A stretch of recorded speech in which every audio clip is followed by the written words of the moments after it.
देखिए यहाँ भजन संगीता ऐसा लिख रहा है, मैं और आप ही यरूशलेम है। ये यरूशलेम यहोवा की प्रशंसा कर, ये सियोन अपने परमेश्वर की स्तुति कर। देखिए पहला वचन ऐसा कहता है, यहोवा की स्तुति करो, हमारे परमेश्वर की भजन करना अच्छा है, क्योंकि स्तुति करना ही मन भावनी है। देखिए परमेश्वर की स्तुति करना मतलब उनकी कर्ता को, उनकी कार्य को करके स्तुति करना,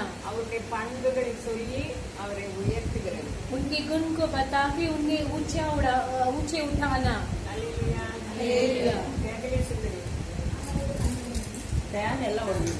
प्रणाम करने के लिए। देखिए यहाँ कहाँ है, स्तुति करना मधुर और मनभावनी है। स्तुति गान अच्छा है कर वो कहाँ है, यहोवा की स्तुति करना अच्छा है। उन्हें स्तुति करते ही हमें एक शांति मिलती है। हालेलुया। 7वां वचन ऐसे कहती है, கர்த்தரை துதியுடன் பாடி கொண்டாடுங்கள், நம்முடைய தேவனை சுரமண்டலத்தால் கீர்த்தனம் பண்ணுங்கள்। கர்த்தரை துதியுடன் பாடி கொண்டாடுங்கள், धन्यवाद करते हुए यहोवा का गीत गाओ। கர்த்தரை துதியுடன் धन्यवाद करते हुए यहोवा की गीत गाओ। நம்முடைய தேவனை சுரமண்டலத்தால் கீர்த்தனம் பண்ணுங்கள், वीणा बजाते हुए हमारे परमेश्वर की भजन गाओ। அல்லேலூயா। हालेलुया। அவரை துதிக்கிறது देखिए उन्हें स्तुति करना हमारे लिए मधुर मीठा है। நம்மளை அவர் துதிக்கிறதுக்கு அழைக்கிறார்। हमें स्तुति करने के लिए परमेश्वर पुकारते हैं। அவர் எவ்வளவு பெரியவர், देखिए वो कितनी महान है। அல்லேலூயா। அல்லேலூயா। இஸ்ரவேலருக்காக என்னெல்லாம் செய்தார்। देखिए इसराइल के लिए वो क्या क्या नहीं करते। இந்த சங்கீதத்துல யார் தான் இஸ்ரவேலர்னு நம்ம பார்க்கணும்। इस भजन संगीता में हमें देखना है कि कौन इसराइली है। 3ஆம் வசனம் சொல்லுது, तीसरा वचन यह कहती है, இருதயம் நொறுங்குண்டவர்களை குணமாக்குகிறார், वे कैदित मन वाले को चंगा करता है அவருடைய காயங்களை தட்டுகிறார்। और उनके शौक पर मरम पट्टी बांधता है। யாரெல்லாம் அவரை தெய்வமாக கொண்டு இருக்கிறோமோ, जो कोई उन्हें परमेश्वर माना है, நம்ம இருதயம் நொறுங்குண்டிருந்தா हमारे मन कैदित हो तो அவர் நம்மை குணமாக்குகிறார்। वह जरूर हमें चंगा करेंगे। அவருடைய காயங்களை என்ன செய்வாரு, वह தட்டுகிறார்। उनके गावों को बांधता है। அப்போ நிறைய பேரு இருதயம் நொறுங்கிருக்காங்க இயேசுவை அறியாமல்। कई जन हृदय में चकनाचूर है परमेश्वर को न जानते हुए। ஆனா நம்ம பண்ணதெல்லாம் தப்பு, அவருடைய நாமம் வச்சுக்காம நம்ம இருதயம் நொறுங்குண்டா அவர் காயம் தட்டுகிறார்। हम सब पूरे काम ही करते हैं, हम उनके नाम को रखे हैं। यदि हम चकनाचूर होके उनसे प्रार्थना करेंगे तो वो हमारे गाँव को भी बांधता है, அவர் குணமாக்குகிறார்। वो चंगा करेंगे। 6ஆம் வசனம் சொல்லுது, 6वां वचन यह कहती है, கர்த்தர் சார்ந்த குணமுள்ளவர்களை உயர்த்துகிறார், यहोवा नम्र लोगों को संभालता है துன்மம் இருக்கிற தரை மட்டும் தாண்டி। और दुष्टों को भूमि पर गिरा देता है।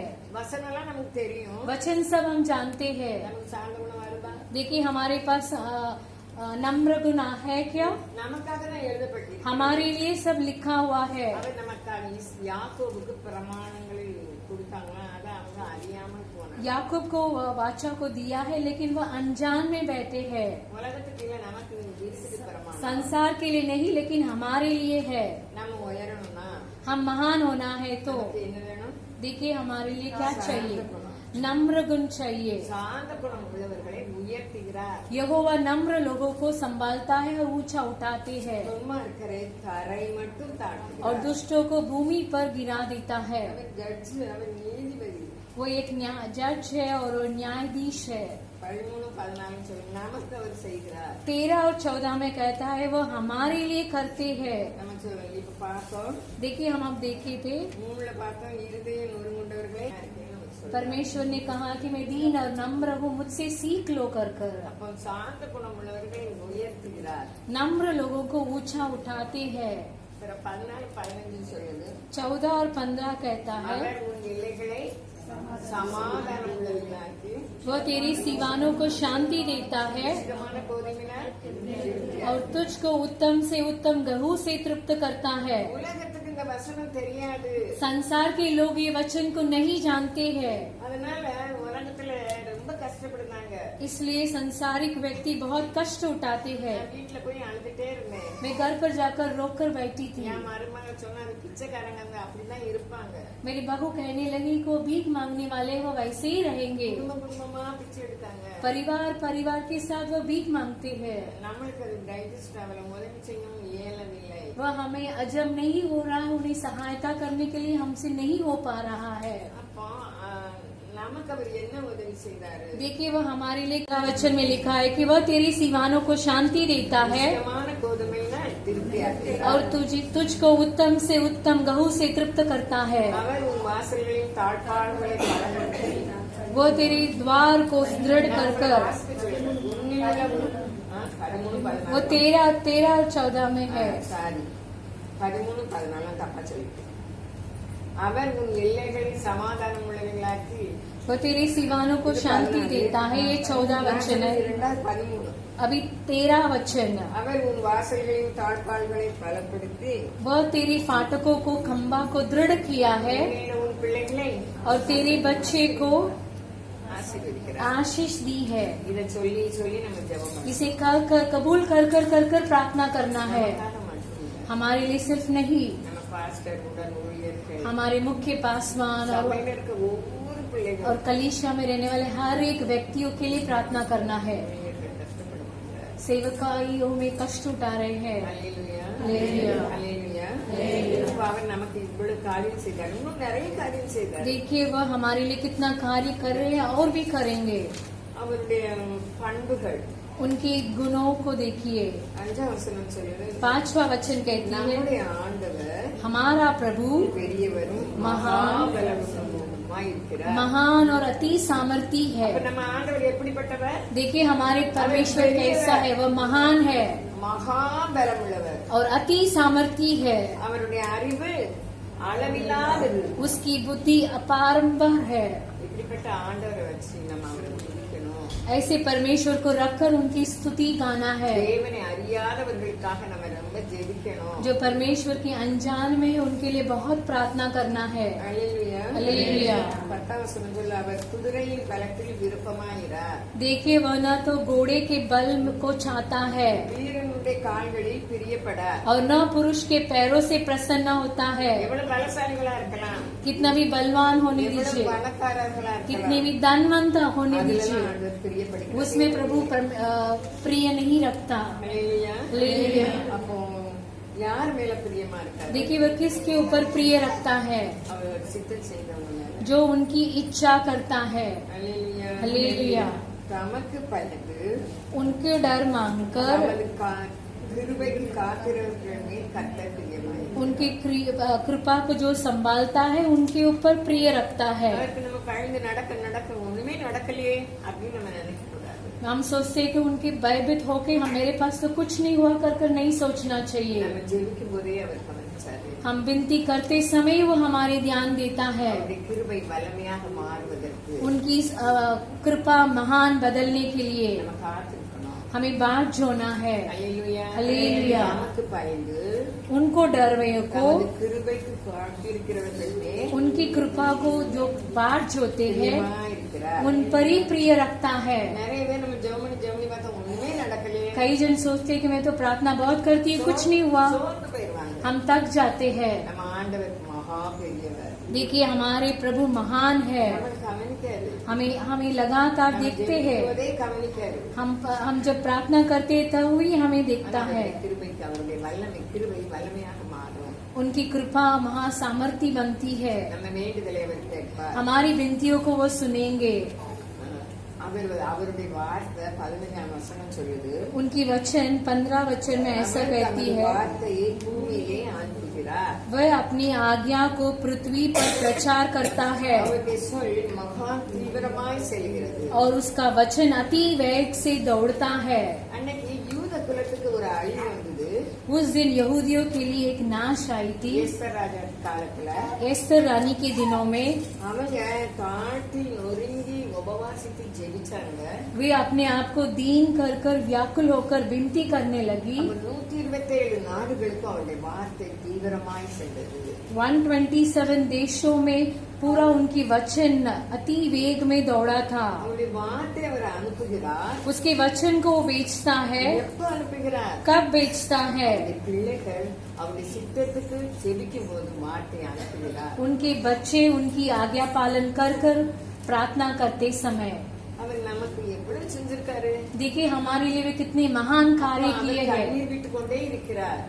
अभी वो आंसू बहा रहे हैं। தேசம் அழிவது அவருக்கு பிரியம் இல்லை. देशों नाश हो रही है, वो उन्हें प्रिय नहीं है। அழிந்து போறவங்க எங்க போறாங்கன்னு தெரியாது. मर मिटने वाले कहाँ जानते हैं, हम नहीं जानते। நம்ம கூடி கூடி பக்கத்து வீட்டுக்காரங்க கூடி கூடி ஜெபிக்கும் போது हम झुंड में एक झुंड में रहते, आजू बाजू में प्रार्थना करते समय அவர் தமது வார்த்தை தீவிரமாய் वे அனுப்புவார். अपने वचन को अति वेग में दौड़ाएगा। குழந்தை மாறும். महामारी बदलेगी। அல்லேலூயா. அல்லேலூயா. எத்தனை பேர் போதுமே. इतने जन काफी है। அல்லேலூயா. அல்லேலூயா. யூதர்களை அழிக்க வந்தாங்க.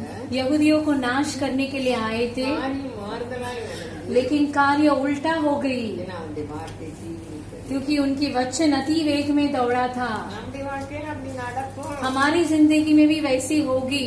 நம்ம கிறிஸ்துவை ஏற்றுக்கொண்டவங்க எல்லாம் விசேஷித்தவர்கள். जो भी मसीह को ग्रहण किए, स्वीकार किए, वो विशेष व्यक्तियां हैं, அவருடைய செயல்களை நாம் அறிய வேண்டும். क्योंकि उनके कार्य को हमें जानना है। அவருடைய நியாயங்களை அறியாமல் கொள்கிறார்கள் என்று இந்த சங்கீதக்காரர் 20ஆம் வசனத்தில் எழுதுகிறார். 20वां वचन में भजन संगीता वाला ऐसे कहते हैं कि वह उनके नियमों को और नहीं जानते हैं। அவர் வேற எந்த ஜாதிக்கும் இப்படி செய்ததில்லை. वे और किसी जाति को उसने ऐसा बर्ताव नहीं किया। அவருடைய நியாயங்களை அறியாமல் போகிறார்கள். उनके न्याय को और वो नहीं जानते हैं। அல்லேலூயா. அல்லேலூயா. எந்த ஜாதிக்கு என்ன செய்யல? देखिए दूसरे जाति के लिए उसने क्या नहीं किया। 19ஆம் வசனம் சொல்லுது, 19वां वचन में कहता है, யாக்கோபுக்கு தம்முடைய வசனங்களையும் वो याकूब को अपना वचन இஸ்ரவேலுக்கு தமது பிரமாணங்களையும் और इज़राइल को अपनी विधियों தமது நியாயங்களையும் அறிவிக்கிறார். और नियमों को बताता है। அப்போ அவர் அவருடைய வசனம், उनकी वचन, பிரமாணம், उनकी विधियों, நியாயங்களை அறிவிக்கிறார். उनकी नियमों को बताते हैं। அவர் சொல்றாரு, वे कहते हैं, தேவன் அவங்க எல்லாம் அறிய மாட்டேங்காங்கன்னு சொல்றாங்க. पर சங்கீதக்காரர் சொல்றாரு, भजन संगीता वाले कहते हैं कि वह परमेश्वर को नहीं जानते हैं। நமக்கு கொடுத்திருக்க இந்த பிரமாணங்களை, हमें दिया हुआ इस विधियों को, இந்த நியாயங்களை நம்ம ஆராய்ந்து பார்க்கணும். इस नियमों को हमें जांचना है। அவர்கிட்ட இறக்கம் இருக்கு, उन पर दया है, அவர்கிட்ட தயவு இருக்கு. उनके पास दया है। எபிரேயர் 4ல சொல்லியிருக்கு. इब्रानियों 4 अध्याय में लिखा है, எபிரேயர் 4 அதிகாரம் इब्रानियों 14 अध्याय 13-14 நினைக்கிறேன். 13-14। வானங்களின் வெள்ளாய் போன தேவகுமாரன், வானங்களின் வெள்ளாய் பரலோகத்துக்கு போன தேவகுமாரனாக இயேசு என்னும் பிரதான ஆசாரியர் நமக்கு இருக்கிறார். आकाश के द्वार ऊंचे उठाए गए यीशु नामक एक प्रधान याजक हमारे लिए है। 4 அதிகாரம் 14-15.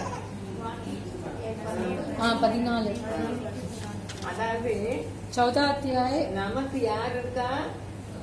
வானங்களின் வழியாய் போன, हमारे பரலோகத்துக்கு लिए போன ऐसा बड़ा महायाजक है जो स्वर्ग से होकर गए। தேவகுமாரனாகிய இயேசு என்னும் மகா பிரதான ஆசாரியர் நமக்கு இருக்கிறபடியா, अर्थात परमेश्वर का पुत्र यीशु महायाजक हमारे लिए है, நாம் பண்ணின அறிக்கையை உறுதியாய் பற்றிக் கொண்டிருக்க கடவோம்.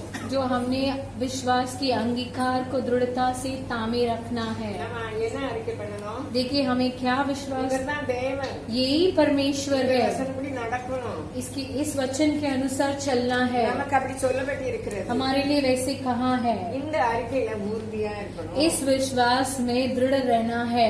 அப்போ அடுத்த வசனம் என்ன சொல்லுது? देखिए दूसरा वचन 15 वचन कैसा कहती है. வாசிமா. நம்முடைய பலவீனங்களை குறித்து பரிதபிக்க கூடாத பிரதான ஆசாரியர் நமக்கு இராமல் எல்லா விதத்திலும் நம்மை போல் சோதிக்கப்பட்டு பாவம் இல்லாதவராய் இருக்கிற பிரதான ஆசாரியரே நமக்கு இருக்கிறார். அல்லேலூயா. அல்லேலூயா. அப்ப எப்படி இருக்குது?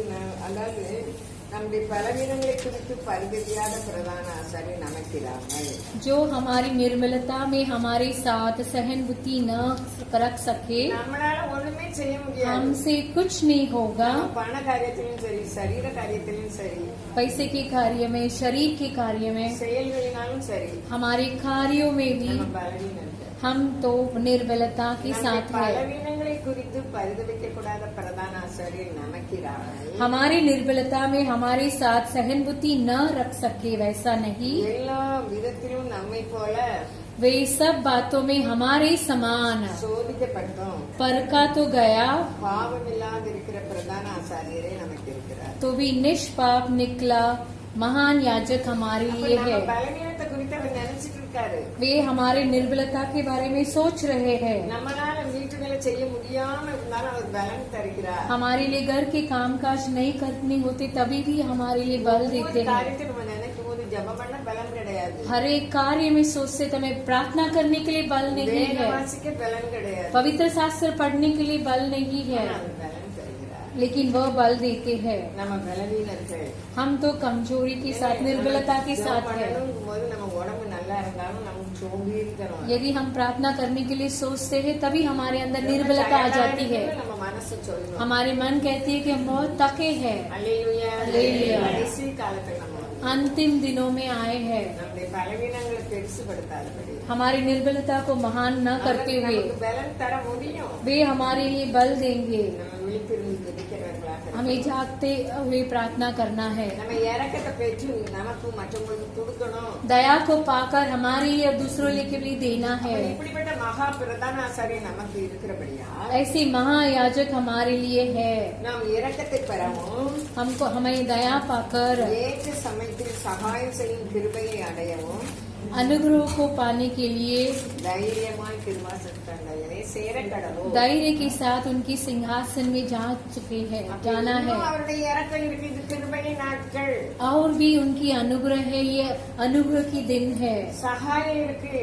सहायता मिलेगा. நம்ம நல்லா இருக்கோம்னு நம்ம தூங்கிட்டு இருக்க கூடாது. हम तो अच्छे कर हम सोते नहीं रहना चाहिए. இனி லாக்டவுன் வரக்கூடாதுன்னு நம்ம ஜெபிக்கணும். हमें प्रार्थना करना है कि अब लॉकडाउन नहीं आना है. அன்னைக்கு செலவு செய்தவங்க என்ன செய்ய முடியும்? हर एक दिन के लिए जो काम करते हैं वह क्या நம்ம करेंगे. யாவரும் நிறைய பேர் அப்படி இருக்கோம். हमारे लिए कई जन वैसे हैं. அவருடைய கிருபை நம்மை தாங்குகிறது. उनकी अनुग्रह हमें संभालती है. அல்லேலூயா. அல்லேலூயா. நம்ம கிறிஸ்தவை ஏற்றுக்கொண்டவங்க எப்படிப்பட்ட விசேஷத்தவங்க இந்த சங்கீதத்தில் சொல்றாங்க. इस भजन संगीता में भजन संगीता वाले कहते हैं कि जो मसीह को ग्रहण किया है वो कितने विशेष है. இருந்தாலும் என் சத்தம் குறையுது. மைக் இருந்தா அது சரியா இருக்கும். கிறிஸ்துவை நாம் ஏற்றுக்கொண்டவரானால் यदि हम मसीह को स्वीकार किए हैं, நம்ம சிறப்பானவர்கள். हम तो विशेष व्यक्ति யாரா हैं. இருந்தாலும் பரவாயில்ல. जो कोई भी होने दीजिए. கலாத்தியர் 3:28-29 சொல்லுது. गलातियों அது யூதரா இருக்கலாம், யாரா இருக்கலாம். जो कोई होने दीजिए जो मसीह को ग्रहण किया है, यहूदियों हो. गलातियों 3 अध्याय 28 और 29. யூதன் என்றும் கிரேக்கன் என்றும் இல்லை, यहूदियों नहीं तो ईनानी हो, அடிமை என்றும் சுயாதீனன் என்றும் இல்லை, गुलाम नहीं तो न गुलाम भी होने दीजिए, ஆண் என்றும் பெண் என்றும் இல்லை. पुरुष या महिला भी नहीं, நீங்கள் எல்லாரும் आप सभी கிறிஸ்து இயேசுவுக்குள் ஒன்றாயிருக்கிறீர்கள். मसीह के अंदर एक है. நம்ம ஜாதி மதம் ஒண்ணுமே கிடையாது. हमारे पास जाति भेद कुछ नहीं है. நம்ம எல்லாரும் ஒண்ணு. मसीह के अंदर हम सब एक है. அப்போ கிறிஸ்துவின் உடையவர்கள் ஆனால் यदि हम मसीह के साथ है, ஆபிரகாமின் சந்ததியாயும் अब्राहम की संतान, வாக்கு தத்தத்தின் படியே சுதந்திரராகவும் இருக்கிறோம். वाचा के अनुसार हम सब उनके ही है. அப்ப ஆபிரகாம சொன்னார், நான் உன்னை ஆசீர்வதிக்கவே ஆசீர்வதிப்பேன்னு சொன்னாரு. अब्राहम को कहा कि मैं तुझे निश्चय आशीष ही आशीष करूंगा. உனக்கு நான் கானான் தேசத்தை தருவேன்னு சொன்னாரு. तुझे मैं कानान देश को दूंगा कर कर कहे, நீ எங்கெல்லாம் கால் மிதிக்க எங்கெல்லாம் பார்க்க அது உனக்கு. जहाँ जहाँ तू अपने पद चिन्ह को रखता है, जहाँ जहाँ तू देखता है, वह सब तेरा है. அப்ப யாரெல்லாம் கிறிஸ்துடையவர்களா இருக்கணும் जो भी मसीह का है அவர்களுக்கெல்லாம் இந்த வாக்கு தத்துவம். उन्हें सभी के लिए ये वाचा है. இதை நம்ம விசுவாசிக்கணும். इसे हमें विश्वास करना சொல்லி है, நம்ம ஜெபிக்கணும். इसे कबूल कर कर प्रार्थना करना நான் है. உங்களுடையவள். मैं आपकी हूँ, எனக்கு ஆபிரகாம் சுதந்திரம் உண்டு. मुझे अब्राहम की आशीष मिलेगा. அவரை பெருக செய்தார். उन्हें महान किए, நம்மையும் பெருக செய்தார். हमें भी महान करेंगे. ரோமர் 2 रोमियो 2 अध्याय 29 வசனம் சொல்லுது. 29 वचन ऐसी कहती है, அதாவது உள்ளத்தில் யூதனானவனே யூதன், உள்ளத்திலே யூதனானவனே யூதன், எழுத்தின்படி உண்டாகாமல் ஆவியின்படி இருதயத்தில் உண்டாகும். விருத்த சேதனமே விருத்த சேதனம். இப்படிப்பட்டவனுக்குரிய புகழ்ச்சி மனுஷராலே அல்ல, தேவனாலே உண்டாயிருக்கிறது. நம்மளை கீர்த்தி புகழ்ச்சிமா வைக்கிற தேவன். हमें परमेश्वर प्रशंसा और महान के साथ रखने वाले இதை हैं. நம்ம இழந்து போக கூடாது. इसे हमें खोना नहीं. அப்போ உள்ளத்தில் யூதன், அதாவது நம்ம அந்த யூதர்களுக்கு ஆண்டவர் கட்டளையிட்டாரு उन दिनों यहूदियों को परमेश्वर ने आज्ञा दिए थे कि விருத்த சேதனம் பண்ணணும். तुम्हें खतना करना है. அப்போ முதல்ல விருத்த சேதனம் பண்ணாங்க. तभी वो खतना करने लगे. ரெண்டாவது எங்க போய் விருத்த சேதனம் பண்ணாங்க? देखिए दोबारा कहाँ वो खतना करने लगे? हृदय में. நல்லது சொல்லுங்க. ரெண்டாவது விருத்த சேதனம் எங்க பண்ணாங்க? இருதயத்துல தானே பண்ணணும். சரி, அல்லேலூயா.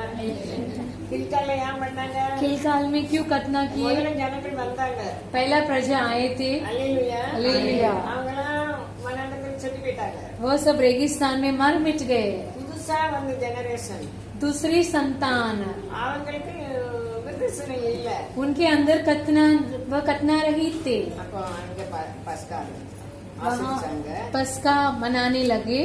இப்ப விருத்தசனம் பண்ணணும்னு ஆண்டவர் சொன்னாரு. तभी परमेश्वर ने कहा कि खतना करना है. ஆண்டவர் ஜனங்கள் மேல எவ்வளவு அக்கறையா இருக்காரு. देखिए प्रजा के ऊपर परमेश्वर कितना सोच में है. இன்னைக்கு நமக்கு என்ன விருத்தசனம்? देखिए आज हमारे लिए क्या खतना है. எல்லா காவலோடு இருதயத்தை காத்துக்கொள்ள வேண்டும். सभी के साथ हमारे हृदय को संभालना है. அது விருத்த சேதனம். वही खतना है. அல்லேலூயா. அல்லேலூயா. அப்ப அந்த விருத்த சேதனத்துக்கு என்ன கிடைக்குது? देखिए वो खतना के लिए क्या मिलता है. மனுஷரால தேவனால் நமக்கு புகழ்ச்சி உண்டாகிறது. मनुष्य के द्वारा नहीं, परमेश्वर के साथ प्रशंसा होती है. நமக்கு எவ்வளவு ஆசீர்வாதம். देखिए हमारे लिए कितनी आशीष परमेश्वर ने रख छोड़े हैं. கண்களும் உங்க கண்களும் திறந்தால் நலமா இருக்கும். मेरी आंखें और आपकी आंखें खुल जाएगी तो अच्छी होगी. நாம் சோசரிக்கவும் துதிக்கவும் அழைக்கப்பட்டிருக்கிறோம். हम स्तुति और प्रार्थना करने के लिए बुलाए गए हैं. எருசலேமே உன் கர்த்தரை, यरूशलेम अपनी परमेश्वर की स्तुति करना. சீயோனே உன் தேவனை ये सियोन अपनी प्रभु की मन स्तुति करना. துதிக்கிறது இன்பமா இருக்கு. देखिए स्तुति करना मन भावनी है. சவுல் பவுலா மாறதுக்கு முன்னால साउल पौलुस बनाने से पहले கிறிஸ்தவர்கள் எல்லாம் அடிச்சு கொண்டு சபையை பாழாக்கி கொண்டிருந்தார். मसीह लोगों को घात कर कर कलीसिया को नाश कर रहा था. இந்த நாட்களில் அப்படித்தான் நடக்கிறது. इन दिनों में भी वैसे ही हो रहा है. ஆனா அவர் ஆண்டவர் சித்தம் செய்யும் போது यदि हम परमेश्वर की इच्छा करेंगे, எல்லா ஜனங்களுக்கும் வசனத்தை பிரசித்தம் பண்ணினார். सभी प्रजा के लिए अपने वचन को भेजे. அப்போஸ்தலர் 16 அதிகாரத்துல கடற்கரையில செய்தி கொடுத்தாரு. प्रेरित में लिखा है कि वह समुद्र के किनारे में प्रचार करते हैं. அப்போ அங்க வல்லமை வெளிப்படுது. वहाँ सामर्थ्य प्रकट होती है. அல்லேலூயா. அல்லேலூயா. அப்போஸ்தலர் 16:25 சொல்லுது.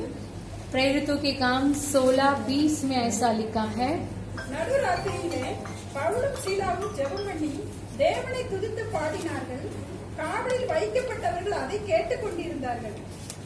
சடுதியிலே சிறைச்சாலையின் அஸ்திபாரங்கள் அசையும்படியாக பூமி மிகவும் அதிர்ந்தது. உடனே கதவுகள் எல்லாம் திறவுண்டது. எல்லாருடைய கட்டுகளும் கலண்டு போயிற்று. இந்த சம்பவத்துக்கு முன்னால பவுல் என்ன பண்ணிட்டு இருந்தாரு சொல்லுங்க. देखिए इस संभव के पहले पौलुस क्या कर रहा था. ஜெயில இருந்து துதி பாடுதாங்க. अभी बंदी गृह में रहकर पौलुस और सीलास भजन गाते ஒரு हैं. அதிசயம் நடக்குது. देखिए वहाँ एक अचंबक कार्य होती है. சிறையில என்ன நடக்குது? बंदीगृह में क्या हो रहा है? எல்லாருக்கும் கட்டுகளும் भूकंप हो रही है, सभी के बंधन टूट गई और द्वार खुल गई। ஜெயிலர் தூங்கிட்டு இருக்காரு. जेलर वहाँ सो रहा था। அதனால பவுல் என்ன செஞ்சாரு? इसके पहले पौलुस ने क्या किया? நான் சொன்னீங்களா? लगा अच्छा है। கடற்கரையில வசனத்தை அல்லேலூயா.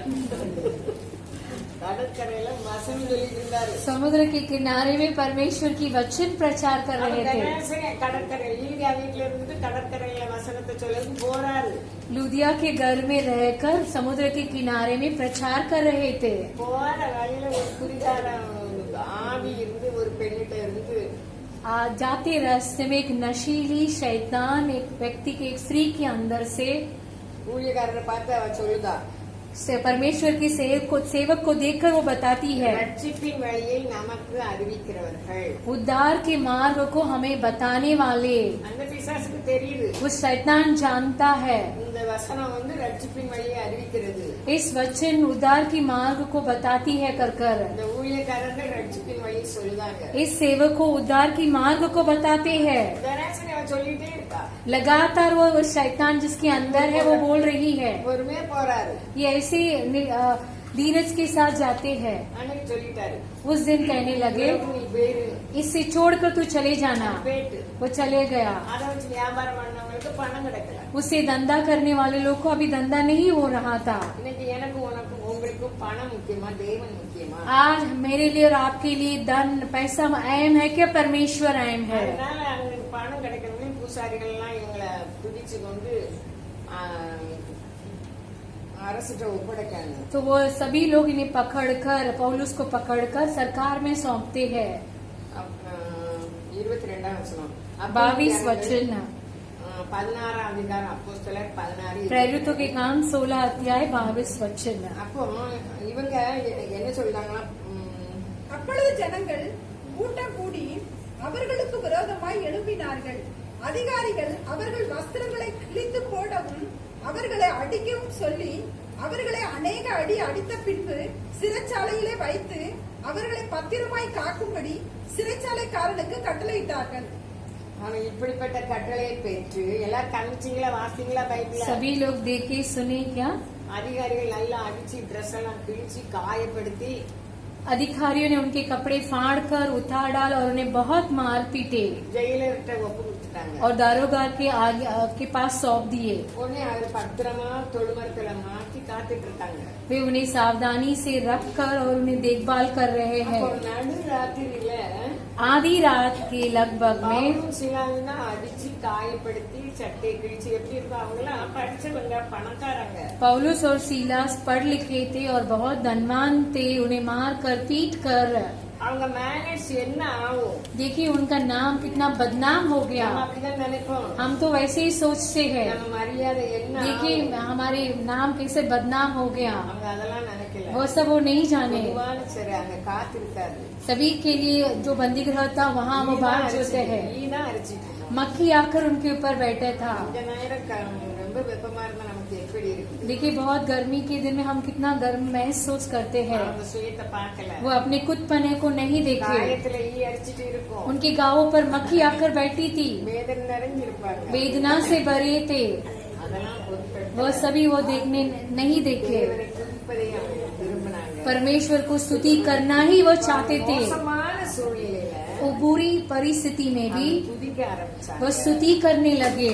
அங்க என்ன நடந்தது? देखिए आधी रात में क्या हुआ? கட்டுகள் அவிழ்ந்தது। उनके बंधन सब टूट गई। இன்னைக்கு நானும் நீங்களும் நிறைய கட்டப்பட்டு இருக்கோம்। मैं और आप कई जन बंधे हुए हैं। எந்த சூழ்நிலையிலும் நம்ம துதிக்க அழைக்கப்பட்டிருக்கோம்। किसी भी परिस्थिति में स्तुति करने ही बुलाए गए हैं। கிருபை வல்லமையாக மாறி उनकी दया महान बदल कर நம்ம கட்டுகள் மாறும்। हमारी बंधन बदलेगी। அது நம்ம ஜெபிச்ச ஒன்னே கிடைக்கலன்னு நம்ம நினைக்கக்கூடாது। हमें नहीं सोचना चाहिए प्रार्थना करते ही तुरंत नहीं मिला। ஜெபம் பண்ணும்போதே அவர் கேட்கிறார்। हम प्रार्थना करते समय वह सुन रहे हैं। ஜெயிலர் முடிச்சு பார்க்காரு। दरोगा नींद से खुलकर देख रहा है, கதவு திறந்து கிடக்கு। द्वार खुला है। கைதிகள்லாம் ஓடி போயிட்டாங்க। कैदी सब भाग गए करके सोचते हैं। தற்கொலை பண்ண वे अपने आप को घात करने के लिए सोचा है। பவுல் சத்தம் போடுவார், पौलुस जोर से चिल्लाता है। பவுல் மிகுந்த சத்தமிட்டு 28ஆம் வசனம் 28 वचन पौलुस, நீ உனக்கு கெடுதி ஒன்றும் செய்யாதே, तू अपने आप को कुछ हानि न पहुंचना, நாங்கள் எல்லாரும் இங்கேதான் இருக்கிறோம், हम सब यहाँ ही है। ஏன் கைதிகளும் ஓடல சொல்லுங்க பாப்போம். देखिए जो बंदी घर में था वो क्यों नहीं भागे? ஜெயில இருந்த இவங்க தான் இருக்காங்க, மத்த கைதிகள் தான் ஓடலாமே. बाकी कैदियों से भाग सकते थे, वो क्यों नहीं भागे? இவங்க பாடின பாடல்கள் ஜெபம் பண்ணது கேட்டுட்டே இருந்தாங்க. इनकी स्तुति और इनकी गाना, इनकी गीत को वो सुन रहे थे। ஜெயில விட்டு ஓடல. वो बंदी घर से नहीं भागे। நாமும் வசனத்தையும் हम वचन பாடல்களை அர்த்தத்தோடு நம்ம பாடுவோம். हम वचन और गीत को महसूस के साथ गाते समय நம்ம உணர்வடைவோம். हम महसूस पाएंगे, நம்முடைய சிந்தனைகள் மாறும், हमारी सोच बदलेगी, தெளிவு உண்டாகும். हमारे मन में ठीक की सोच आएगी। இதுல சொல்லுது பவுலும் சீலாவும் ஜெபம் பண்ணி देखिए यहाँ कह रहा है कि पौलुस और सीलास प्रार्थना कर रहे थे। கட்டை கிழிஞ்சு கிடக்கு, उनके कपड़ा फटा हुआ है, वहाँ हवा नहीं है, இடி அரிச்சிட்டு இருக்கு. मक्खी उनके ऊपर आके बैठ रही है, ஜெபம் பண்ணுங்க. लेकिन वह प्रार्थना करने लगे। இத்தனை பேர் நம்ம வீழ்ச்சிருந்து ஜெபம் பண்ணிட்டு இருக்கோம். देखिए हम कितने जन बराबर प्रार्थना करते हैं। நான் ஜெபம் பண்ண காரணம் நான் ரொம்ப துன்பப்பட்டு मैं प्रार्थना करने के कारण है कि मुझे बहुत समस्या है। இல்லைன்னா நான் ஜெபம் பண்ணுவேன். मेरे पास समस्या नहीं रहती तो मैं प्रार्थना करूंगी क्या, मैं नहीं जानती हूँ। நீங்க எல்லாரும் ஜெபம் பண்ணணும். हमें सबको प्रार्थना करना है। ஹல்லேலூயா. ஹல்லேலூயா. ஜெபம் பண்ணி प्रार्थना कर कर துதித்து பாடினார். स्तुति गान गा रहे थे। காவலில் வைக்கப்பட்டவர்கள் அதை கேட்டுக் கொண்டிருந்தார். कैद में जो भी लोग थे वह सुन रहे थे। அப்போ இந்த ஜெயிலரு इस दारोगार தற்கொலை பண்ணி போனத பவுல் சத்தத்தை கேட்டு நின்னுட்டாரு. वो अपने आप को घात करने, हत्या करने के लिए लगा, लेकिन पौलुस की आवाज सुनते ही वो रुक गया। அப்போ அவர் தீபங்களை கொண்டு வர சொல்லி वो वहाँ दीवट सब लाने के लिए कहा। அவருக்கு ஒரு அற்புதம் நடக்குது. वहाँ एक चमत्कार होती है। முதல்ல தற்கொலை பண்ண போனாரு. पहले वो अपने आप को घात करने के लिए सोच रहा था, நடுங்கி अब वो कांपते हुए உள்ளே ஓடி अंदर भीतर भागकर பவுலுக்கும் சிலாக்கும் முன்பாக விழுந்து पौलुस और सीलास के पैरों पर गिरकर அவர் ஆண்டவரை ரட்சிக்கப்படுவதற்கு நான் என்ன செய்ய வேண்டும், महादिया उद्धार पाने के लिए मैं क्या करूं? அவர்கள் வெளியே கொண்டு வர. उन्हें वो बाहर लाता है। அப்போ அவருக்கு இப்போ இவங்களுடைய கிரியை இவங்க என்ன செய்தாங்க, इनके कर्म, इनको कार्य को देखता है। கதவு திறந்து கிடக்கு, द्वार खुला है, கட்டுகள் அவிழ்ந்துட்டு बंधन टूट गई। ஓடலாம். ये चाहते तो भाग सकते थे लेकिन नहीं भागे। அவர் தேவ மனிதர்களின் கிரியை அந்த ஜெயிலரை மாற்றியது. परमेश्वर की बच्चों के कार्य उस दारोगर को बदल दिया। நம்முடைய கிரியைகள் மற்றவர்களை மாற்றுகிறதா, சண்டைக்காரராக மாற்றுகிறதா? हमारे कर्म दूसरों को बदलती है कि दूसरों को झगड़ालू बनाती है? அதான் ஒவ்வொரு நிமிஷமும் நம்ம மனம் திரும்ப வேண்டும். हर एक पल को हमें आपको मन फिरना है। அந்த ஜெயில இருந்து வெளியே கொண்டு வந்துட்டாங்க. उस बंदी गृह से उसे बाहर निकाले। ஆண்டவரை ரட்சிக்கப்படுவதற்கு நான் என்ன செய்யணும்? महोदय उद्धार पाने के लिए हमें क्या करना है? அவங்க பெரிய குறிப்பு எழுதி கொடுக்கல. वो एक बड़ी चिट्ठी नहीं लिख के दिए। நீ விசுவாசித்தா यदि तुम विश्वास करोगे நீ உன் வீட்டாரும் तू और तेरे घराने उद्धार पाएंगे। ஒரு ஆள் விசுவாசிச்சுட்டா एक व्यक्ति विश्वास करेंगे तो வீட்டாரெல்லாம் ரட்சிக்கப்படும். पूरे घराने उद्धार पाएगा। हालेलुया। பிள்ளைகள் சரியில்லை, கணவன் சரியில்லை, हमारे बच्चे ठीक नहीं है, पति जी ठीक नहीं है, வருமானம் சரியில்லைன்னு சொல்லி हमारी कमाई हमारे लिए भरपूर नहीं है। ஒரே ஒன்றுதான். एक ही एक कार्य, நீ விசுவாசித்தா यदि तू विश्वास करेगा। முதல் செல்வி தேவனுடைய செல்வி என்ன? परमेश्वर का पहला वचन क्या था? மனம் திரும்புங்கள், मन फिराओ। பரலோக ராஜ்யம். இப்ப நம்ம வீடும் பரலோகமா மாறும். स्वर्ग राज निकट है, हमारे घर भी स्वर्ग बनेगी। நான் உங்க மத்தியில நான் இப்படி நிக்கணும், நிக்க முடியாது. मैं आपके बीच में ऐसे खड़ी नहीं रह सकती அந்த हूँ। பரலோகம் எனக்குள்ள இருக்கு, वो स्वर्ग राज मेरे भीतर है, எனக்குள்ள இருக்கு, हमारे अंदर है। அல்லேலூயா. அல்லேலூயா.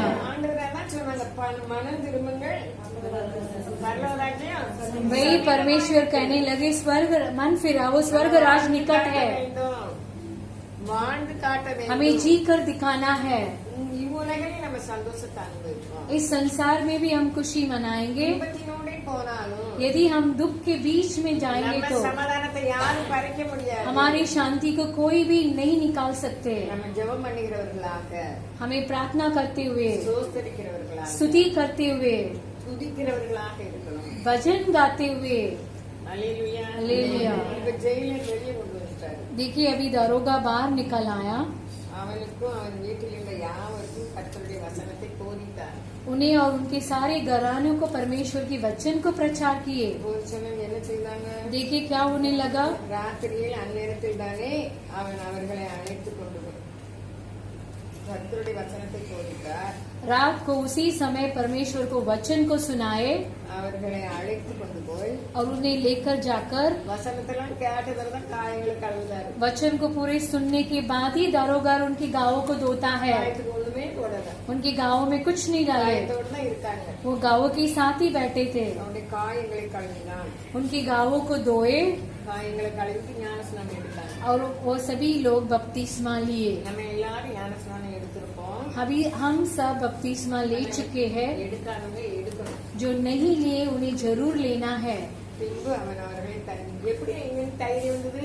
देखिए इनके अंदर इतना निडर धैर्य कैसा आया। ஜெயிலெல்லாம் அதிகாரிகள் வைக்க சொன்னாங்க. अधिकारियों दरोगार को इन्हें बंदी बनाकर रखने बोले थे। அது ரட்சிப்பின் வல்லமை. वो उद्धार की सामर्थ्य, அல்லேலூயா. அல்லேலூயா. இவர் விசுவாசித்தாரு. ये इन्हें विश्वास किए, தேவனை விசுவாசித்தாரு.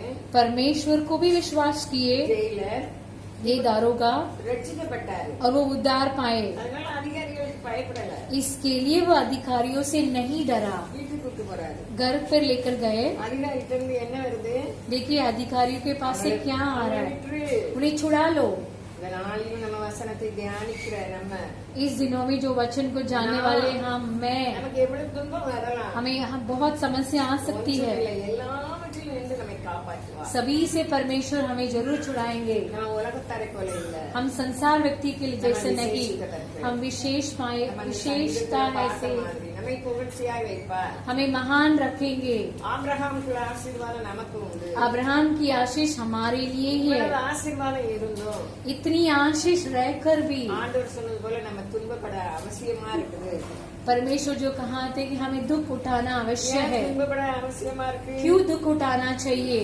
துன்பப்படலைன்னா நம்ம ஒழுங்கா இருக்க மாட்டோம். यदि हम दुख नहीं उठाएंगे तो हम ठीक से नहीं चलेंगे। आपके बारे में मैं नहीं जानती हूँ, என்னை பற்றி எனக்கு लेकिन मेरे बारे में मैं जानती हूँ। எல்லாத்தையும் விடுவிச்சுட்டா என்னை போல ஆள் இல்லைன்னு நான் நினைச்சிருக்கேன். मेरी समस्या से परमेश्वर मुझे छुड़ा लेंगे तो मैं बोलने लगी मेरे जैसे कोई नहीं है। அந்த பவுல் 3 முறை ஜெபிக்காரு. उस पौलुस 3 बार प्रार्थना करने लगे। கண்ணுல ப்ராப்ளம் இருக்குது. उनकी आंखों में कुछ समस्या है, சாத்தான் கொண்டு வந்த ப்ராப்ளம். वो शैतान लाया हुआ समस्या है। அதுக்காக ஜெபிக்காரு. उसके लिए परमेश्वर से प्रार्थना करते हैं, ஆண்டவர் சொன்னாரு. लेकिन परमेश्वर ने कहा, ஏன்னா அவர் ரொம்ப வல்லமையில அவர் கட்சி போட்டான்னு சுகம் वो கிடையாது. महान कार्य करते थे, उनकी उर्माल डालते ही चंगा हो जाते थे। அவர் மூலமா விசேஷித்த அற்புதம் செய்தார். उनके कार्य, महान अद्भुत कार्य परमेश्वर ने किए। அதனால அவர் பெருமை கொள்ளாத படித்து उसके लिए उसके अंदर घमंड न आते हुए, நம்ம பலவீனத்துல என் பலன் तेरे कमजोरी में मेरे बल महान ठहरेगी। கிருபை, கிருபை. उनकी कृपा, அல்லேலூயா. அல்லேலூயா. கிருபை மாதிரி இருக்கவே இருக்காது. उनकी कृपा, उनकी सामर्थ्य जैसा और कोई नहीं है। ஆனா ஒவ்வொரு நிமிஷமும் நம்மளை தாக்கணும். நம்ம கவனமா இருக்கணும். लेकिन हर एक पल हमें अपने आप को दीन करना है। கொஞ்சம் நல்லா இருந்தா பெருமை வந்துடும். कुछ अच्छा हो जाएगा तो हमारे अंदर घमंड आ जाती है। அப்போ நம்மளுக்காக நம்மளை கவனம் வச்சுட்டு இருக்காரு. हमारे लिए, हमारे ऊपर परमेश्वर ध्यान रखते हैं। நான் தாயின் மேலானவர். इसके लिए परमेश्वर कहा है कि मैं माता से भी बढ़कर हूँ। ஒருவன் அவன் தாய் பேசுவது போல பேசுவான். एक व्यक्ति को उसकी माँ की समान भी तसल्ली करता हूँ। இப்படிலாம் ஏன் நடக்குது? ஏன் தாய் மாதிரி தேற்றல? देखिए ये सब कैसा, ऐसा क्यों हो रहा है, लेकिन वो हमारी माता जैसे क्यों नहीं संभालता है। मन फिरना अवश्य है। சத்தம் வந்து கொண்டே இருந்தது. उनके वचन दौड़ कर आ रही है, யாரும் கேட்கல. कोई नहीं सुन रहा है। எரிகோ பிடிக்கிறதுக்கு यरीहो को पकड़ने के लिए யோசுவாவும் ஜனங்களும் போறாங்க. यहोशुआ और प्रजा जाते हैं। எரிகோ எப்படிப்பட்டதா இருந்தது? देखिए यरीहो कैसा गढ़ था। எரிகோ சுற்றிலும் கோட்டை, அவ்வளவு பெரிய கோட்டை. वो यरीहो की शहर में आसपास महा बड़ा गढ़ था। அந்த கோட்டை மேல வீடுகள் கட்டியிருக்காங்க. उस गढ़ के ऊपर घर बंधा हुआ அப்ப था। எவ்வளவு பெரிய ரோடு இருக்கும் அந்த देखिए கோட்டைக்கு. उसके आसपास कितना बड़ा महान रोड होता था। யாரும் எரிகோ கோட்டை முன்ன போக முடியாது. कोई भी यरीहो की गढ़ के पास न जा सकता ஏன்னா था। அதுக்கு மேல இருந்து வரவங்கள அவங்க எல்லாமே क्योंकि उनके बिल्ले इवांग எல்லாமே घर பண்ணுவாங்க. ऊपर है तो वहाँ से वो देख लेंगे, वहाँ से तीर और सब मार देते हैं। நம்ம ஆண்டவருக்கு முன்பாக எந்த எரிகோ வந்தா என்ன? हमारे परमेश्वर के सामने कितना भी एरिगो आने दीजिए। எரிகோ போர் ஆரம்பிக்கிறதுக்கு முன்னாலே ஆண்டவர் சொல்லிட்டார், एरिगो की लड़ाई शुरू होते ही पहले परमेश्वर कर चुके, எரிகோ தோற்று போகுது, एरिगो गिर जाएगा, அது தோற்று போறது அறிவிக்கப்பட்டது. वो पराजय होगा कर बतलाया गया। நம்ம ஆண்டவர் பேசுகிற தேவன். हमारे परमेश्वर बातें करने वाला அதே परमेश्वर। மாதிரி நம்ம வாழ்க்கையில் வரும் சாத்தானும் அவருடைய தூதர்களும் हमारी जिंदगी में जो भी शैतान और उनके दूतों आते हैं, நம்ம வாழ்க்கையில கிறிஸ்துவால் தோற்கடிக்கப்பட்டிருக்கிறார்கள். वो मसीह के द्वारा पराजय हो गए। சாத்தானால வறுமை வரும், शैतान के द्वारा गरीबी आती है, நோய் வரும், बीमारियां आती है, வாதை வரும். महामारी आती है। ஆனா ஆண்டவர் முன்பே கிறிஸ்து மூலமாக நமக்கு ரட்சிப்பு உண்டாக்கி, लेकिन परमेश्वर पहले से मसीह उनके पुत्र के द्वारा उद्धार दिए हैं। இதை நம்ம விசுவாசிக்கணும். इसे हमें विश्वास करना है। மேல துன்பம் வரலாம், समस्या के ऊपर दुख आ सकता है। அதான் பிரிஃபரன்ஸ் படிக்காது. इसलिए फादर बर्कमान्स गाते हैं, பிரிஃபரன்ஸ் 255 நினைக்கிறேன், 185 255.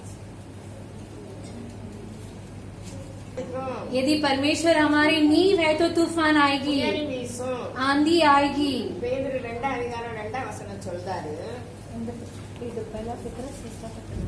ஒன் पहला पत्र दूसरा अध्याय में कहता है, அதிகாரத்துல दूसरा अध्याय में சகல துர்க்குணங்களையும் पूरी गुणों को, சகல விதமான கபடுகளையும் पूरी कपट को, வஞ்சகங்களையும் பொறாமைகளையும் சகலவித புறங்குறுதுகளையும் ஒழித்துவிட்டு நீங்கள் வளரும்படி புதிதாய் பிறந்த குழந்தைகளைப் போல திருவசனமாகிய களங்கமில்லாத ஞானப்பாடின் மேல் வாஞ்சியாய் இருங்கள்.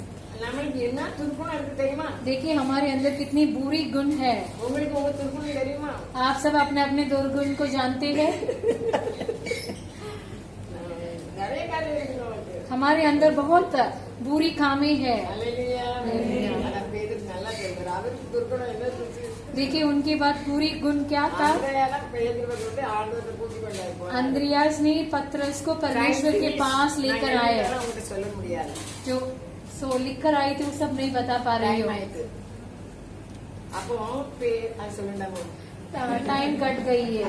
அப்ப பேதுரு ஆண்டவருக்கு சொல்றாங்க, पत्रस परमेश्वर के पास जाकर कहता है, சகோதரனுக்கு நான் எத்தனை தடவை देखिए मेरे भाई के लिए मैं कितना बार माफ करना है। சகோதரனுக்கு மேலே அன்பு இல்ல, சபையார் மேல அன்பு வருமா?